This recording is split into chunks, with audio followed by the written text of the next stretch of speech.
juga baik. Selamat siang. Hari ini kita akan melanjutkan perjalanan dari Danau Takengon menuju Danau Toba, Pulau Samosir.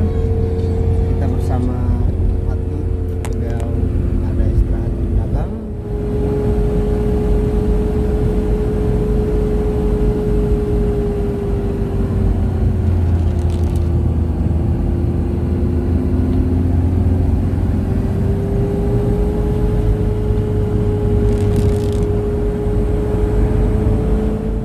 Sahabat Purnama Wake, sekarang kita lagi di lintas Tenggara, jalur Takengon, bersama tentunya ada orang spesial di belakang. Patut? Ya, siap. Ya, bagaimana nikmatnya jalan di hutan? Sangat mengasihkan. Seru. Jalan yang jarang orang lalui, itu yang kita cari. Nggak perlu bikin jalan sendiri. Maka bersama driver yang handal, yang mampu menaklukkan semua medan, karena kita mau menuju Medan. Tanjakannya ekstrim lumayan. Gigi satu nih bos. Gigi satu. Hati-hati om, hati-hati om, supir hati-hati.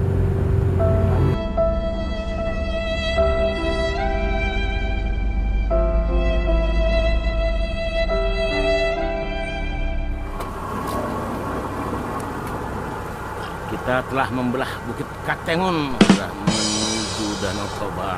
Asik, jalanan bagus, cuma ada beberapa titik sih yang kurang bagus. Itu nggak masalah.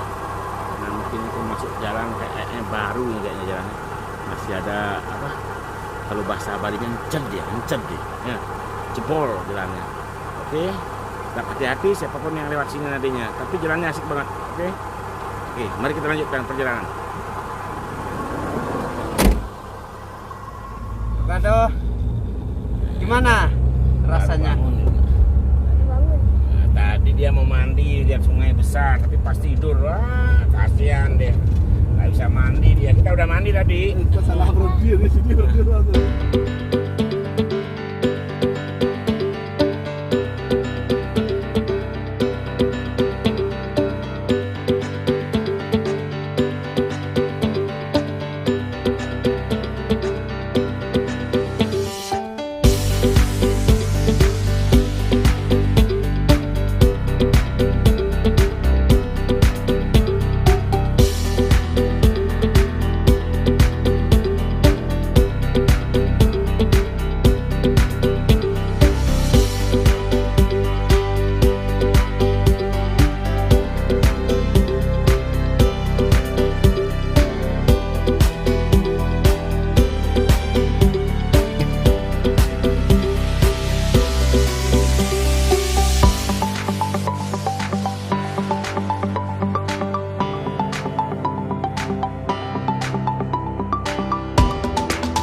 Danau Toba. Buka-buka.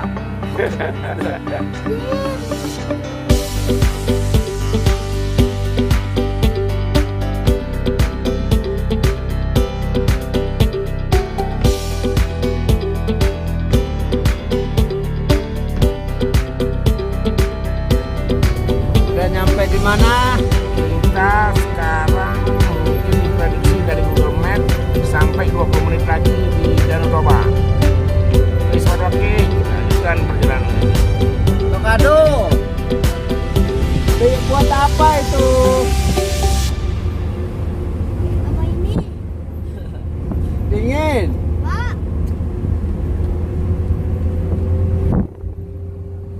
Hati-hati Om. Hati-hati Om. Oke.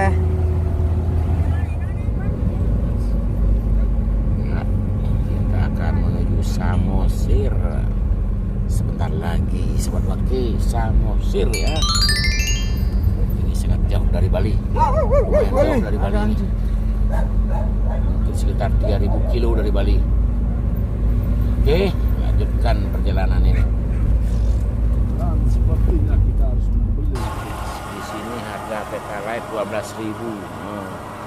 Di Bali gua dapat 10.000. Kalau di sini Pertamina jarang banget. Jadi kita harus beli di eceran gini, di kios-kios ini. Pertamini namanya dia kan. Di Bali juga banyak ada.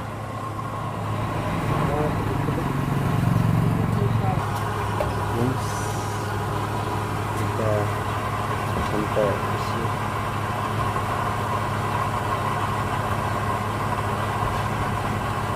Bensinnya di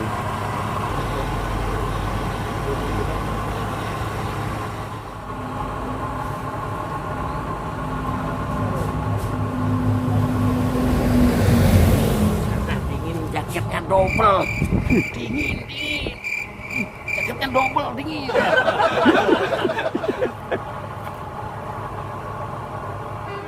ini penjaga Pertaminanya.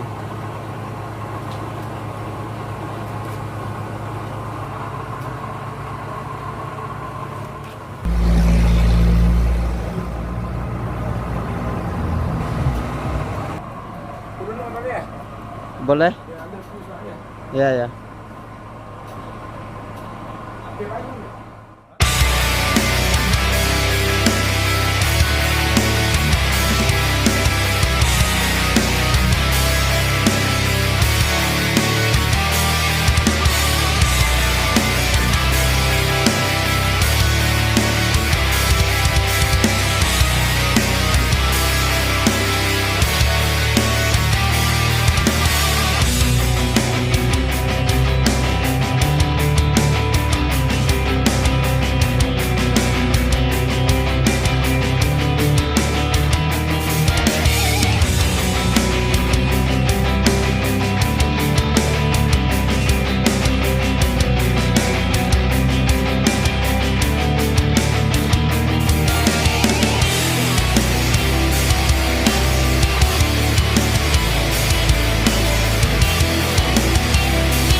Telah sampai di jembatan yang menghubungkan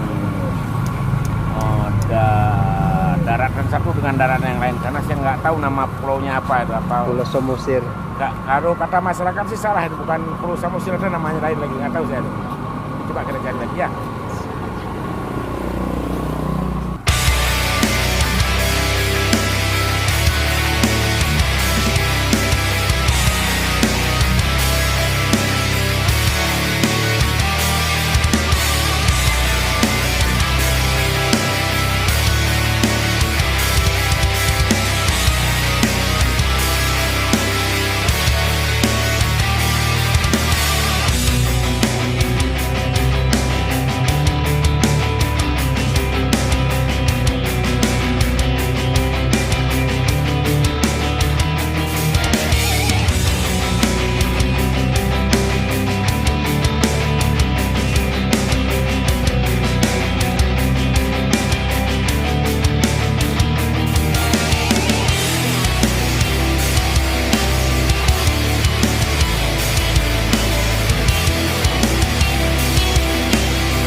hiduplah seorang pemuda bernama Toba yang merupakan yatim piatu.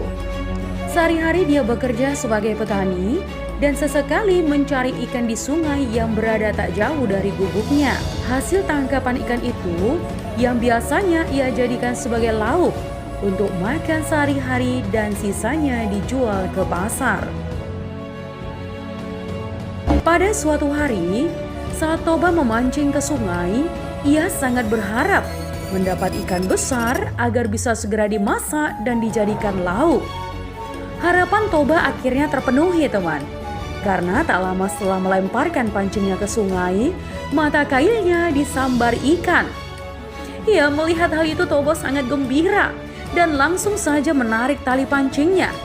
Kemudian mendapati seekor ikan besar tersangkut di mata pancingnya. Sejenak Toba memperhatikan ikan besar yang berhasil dipancingnya itu, teman. Ya, Toba merasa ikan itu aneh karena seumur hidupnya belum pernah melihat ikan yang memiliki warna kekuningan dengan sisi berwarna kuning keemasan. Sisi-sisi ikan itu juga terlihat berkilauan ketika terkena sinar matahari. Ketika Toba melepaskan mata kail dari mulut ikan tersebut, sebuah keajaiban mendadak terjadi. Ya, ikan itu menjelma menjadi seorang perempuan dengan paras yang cantik jelita. Melihat hal tersebut, tiba-tiba Toba terheran-heran dan berdiri dengan mata membulat serta mulut melongo. Akhirnya Toba memperkenalkan namanya. Begitu juga dengan perempuan tersebut yang memperkenalkan namanya sebagai Putri. Terpesona dengan kecantikan Putri, Toba akhirnya menjelaskan keinginannya untuk menikahi perempuan tersebut. Setelah memenuhi permintaan tersebut, Toba dan Putri akhirnya menikah. Ya, keduanya hidup berbahagia meskipun dalam kesederhanaan. Kehidupan mereka semakin lengkap, teman, dengan kelahiran anak lelaki yang mereka beri nama Samosir.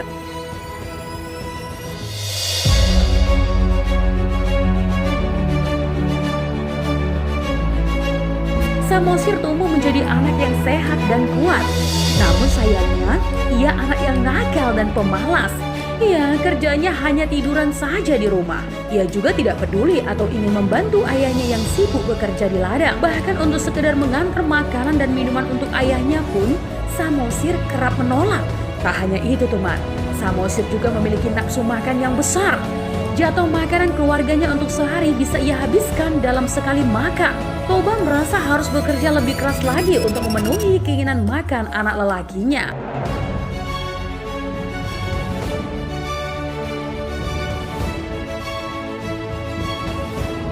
Akhirnya pada suatu hari, teman, Samosir diminta ibunya untuk mengantarkan makanan kepada ayahnya. Meskipun awalnya Samosir malas untuk mengantarkan makanan tersebut, namun ia akhirnya mau melakukannya. Ya, setelah ibunya memaksa, meskipun dengan wajah yang bersungut-sungut. Samosir akhirnya membawa makanan dan minuman itu menuju ladang. Di tengah perjalanan, Samosir merasa lapar. Ia kemudian menghentikan langkahnya dan memakan makanan yang seharusnya untuk ayahnya. Dan ia hanya sisakan sedikit saja. Dengan makanan dan minuman yang tersisa sedikit, Samosir melanjutkan perjalanan menuju ladang. Setibanya di ladang, teman, Samosir memberikan makanan dan minuman itu kepada ayahnya. Toba yang merasa sangat lapar karena bekerja sejak pagi, langsung membuka bekal tersebut. Ya, ia melihat makanan untuknya tinggal sedikit, bahkan sangat sedikit. Kemarahan Toba kian meninggi dan akhirnya tidak tahan untuk menahan kesabarannya. Samosir sangat terkejut dan langsung berlari ke rumah. Pada saat bertemu ibunya, Samosir langsung menceritakan umpatan dan cacian ayahnya yang menyebutnya dirinya keturunan ikan. Mendengar pengaduan anaknya, ibu Samosir sangat sedih. Tidak disangka jika suaminya melanggar sumpah untuk tidak menyebutnya berasal dari ikan. Kemudian Samosir dan ibunya saling berpegangan. Dalam hitungan sekejap, keduanya pun menghilang. Lalu keajaiban pun terjadi, teman. Di bekas pijakan kaki Samosir dan ibunya menyembur air yang sangat deras. Dari dalam tanah, air disemburkan seolah tiada henti. Semakin lama semburan itu semakin besar. Dalam waktu cepat, permukaan tanah tergenang. Permukaan air terus meninggi dan tak berapa lama kemudian lembah tempat tinggal Toba telah tergenang air. Kemudian terbentuklah sebuah danau yang sangat luas di tempat itu, teman. Ya, penduduk kemudian menamakan danau itu sebagai Danau Toba. Adapun pulau kecil yang berada di tengah-tengah danau tersebut, Pulau Samosir, untuk mengingatkan kepada anak lelaki Toba